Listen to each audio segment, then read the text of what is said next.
I repeat again. So I have previously talking about mentoring. So mentoring has a very as sort of like advanced is a very advanced topic. And previously I was talking about mentoring who help the dropout rate in colleges and universities.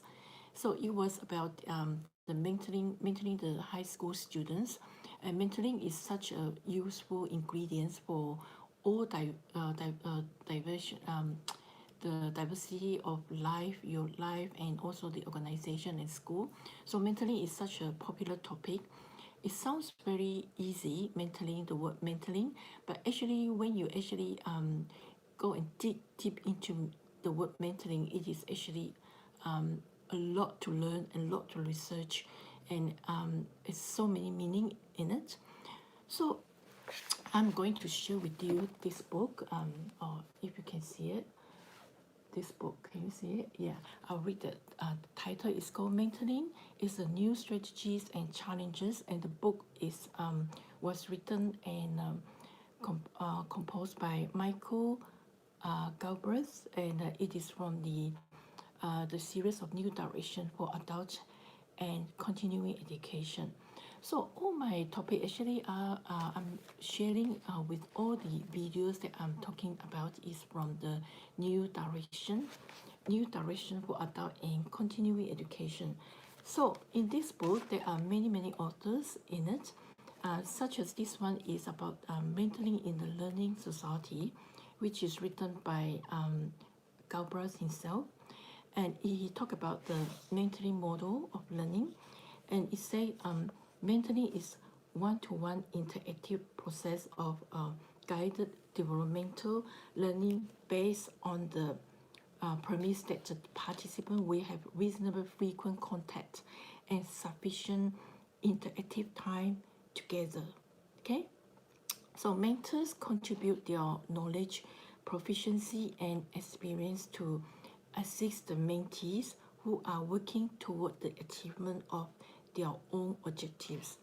So as the relationship evolves, mentees usually interpret the collaborative learning experience with and from their mentors as increasingly important to them.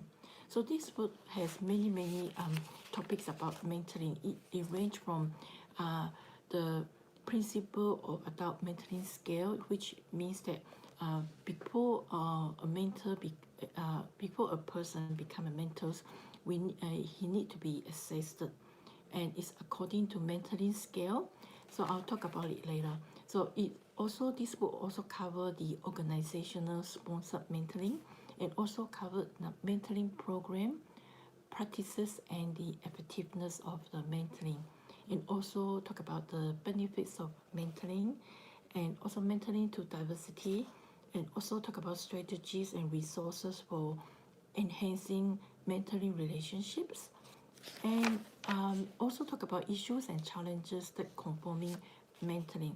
So it is a very useful book to give us a glimpse about how important mentoring is, and how are the issues of mentoring, and what can we do with mentoring. Uh, Actually, when after reading this book, I realized that mentoring is actually not easy, because it is a very advanced topic, which covers many principles, issues, and for example here, the last one that he was talking about the issues and challenges. So I'll read to you in some of the passages that he was writing. It has been suggested throughout this volume that the mentoring is about growth and developmental within an individual, personal, professional, social, and psychological worlds. It is about transition, identity, and active movement in the hopes of reaching one's highest potential and capabilities. Because as we know that mentors is always a person who is more professional, and he himself is traditionally mentor is always older than the mentees. So traditionally he knows, of course he knows more, he knows the rules and the regulations for as a mentor. So it is actually it's sort of like step by step directing the mentees towards the lifelong learning, towards the self-directed learning. So in mentoring, it also have extending the lifelong learning opportunities, and also improvement of instruction, like how can a mentor improve the instruction. So it says here mentoring functions include building a relationship, of course, one-on-one. So providing information, being facilitative, being challenging, serving as a role model, and providing a vision. So this is my live stream 11. So I like to share this very useful topic to you, as I am specialized in adult education ingredients, and I have a master degree in training and developments of the adult education. So my the purpose of my channel is to bring you the ingredients of adult education. So what do you mean by adult education ingredients? Adult education ingredients comprises a lot of topics such as implementing the leadership strategies and everything about your organization, your personal, and also school and everything. So I bring to you different ingredients and individual ingredients every Monday and Thursday. Hopefully you will stay consistently. So now I share with you again this topic about mentoring and other education ingredients. In this book also he also talk about another author also talk about the resources, okay, the resources for enhancing mentoring relationships. Of course, when during mentoring, I know most of you know the scenario of mentoring. During the mentoring, the relationship is formed, and also so it need effective and productive mentoring alliances. They are the combination of complex developmental process. Knowing the resources that can build a basic framework for this process is important for mentors and mentees and the organization. So mentoring is an important component in the human development and is a significant adult education in training and development, tool for personal life enrichment and professional growth. Okay, there are some, bear in mind that we have also some professional developmental strategies. For example, mentoring is just one of many developmental strategies available for adults seeking personal and career growth. So it presents several successful strategies used in a wide variety of adult learning environments to foster career enrichment. It includes the use of professional association activities and like mentoring association activities, networking activities, and electronic communication. For example, the professional associations and also mentoring associations and networking, electronic communications. These are the useful sources for mentoring. Okay. I also want to share with you about the mentoring to diversity. I have talked so much about mentoring to diversity in my previous videos. Probably I will put the link down below after I finish the live. So I hope many of you can ask me question if you need to, about mentoring, especially this topic. And mentoring diversity, I'm not going to talk about because I have previously in my video I talked so much about it. Mentoring to diversity is not just mentoring to people of races. It also means men and women, people with disability, mentoring to people with, of course, I say different gender, like men and women, different. And traditionally, of course, we know that the mentoring is involved in only mentoring men to men, women to women, and modern day, of course, we know that the mentoring process has changed. We have diversity mentoring like for men and women, and according to the match, the matching of the organization, who is suitable to mentor who, like that, probably the same races, the same gender will be more easier in mentoring. So it depends on the individual's preference. Okay. Excuse me. I also want to talk about the benefits of mentoring. So here in this book, it mentioned about the benefits of mentoring. It said it's very beneficial to the mentee, very beneficial to the organization. And why? Because so when the participant in a mentoring relationship benefit, it is not surprising. So that the organization would also benefit. Studies have shown that mentoring in a variety of settings improves recruitment efforts and hastens the induction process, and also improves staffing plans, increases organizational communication, and increases productivity and cost effectiveness, and enhances the delivery of products and services. So these are just a few of the positive outcomes of the mentoring process.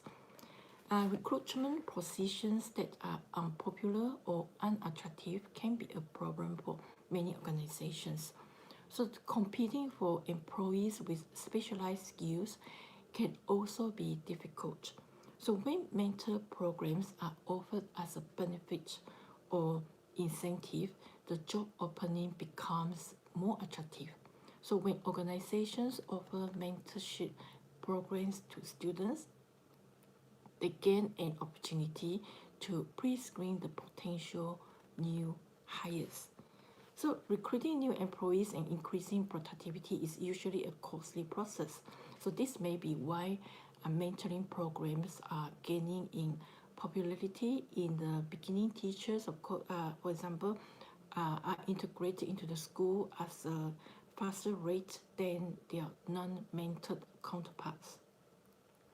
They are less likely to call upon their principals for answers to questions, and are more likely to be inducted into the positive norms of the school. So those who has been mentoring are more positive in the job perspective. Here, what it say here, beginning teachers have a formal way to learn the issues and practices of the school. So system induction into reduces turnover. When new teachers start the first day on the job in a relationship with established teachers, they are not apt to feel the sense of isolation typical of the novices. So mentoring focuses on the expectation that teaching is a collaborative effort. Colleagues can be seen as a source of information, particularly about technical skills and strategies. So as a result, networking begins, and it has a positive impact on the new teacher's professional growth. So not only that, there's so many usefulness of mentoring. So according to this book, and even though there are so many, I just cannot share with you so much. I will talk about it in my other the future videos about mentoring. So I just share a few of them with you. So just give you an idea about mentoring, because mentoring seems to be such a easy word, but actually I have talked about before. It has so many principles, and if you dig deep into the meaning of mentoring, it's so many issues and so many matters that we need to consider on mentoring, which is, I say, beneficial for organization, for yourself, and also for the people that you mentor, or if you're a mentee, and you can say beneficial for yourself, for the mentor as well, because all of you are learning. Either of you are learning. Mentor is learning, mentee is learning, and they form relationship. This is a very a smart way of into teaching individuals into beginning of the lifelong learning and self-directed learning, and so many useful ways that we can transfer the knowledge to each other, especially to the less experienced one. And it is just a basic way of learning. Okay. Of course, during mentoring, you need to match the mentor and the prodigal. This is very traditional. We all know that. They have a program assessment as well. And for examples, criteria for matching include the career aspiration, gender, ethnicity, interest, availability, or any other special features likely to affect the relationship, of course. This information forms the profiles for the mentors and the proteges. I think that's all for me today. I'm not going to talk too much about it. I will talk about it as well in my future videos and share with you. Anyway, thank you very much for your participating today and watching. If you got any question, you're most welcome to put the question down in the comment section, and I will get back to you. And thank you very much once again for participating. And until next time, and thank you for participating again in Livestream 11. And goodbye.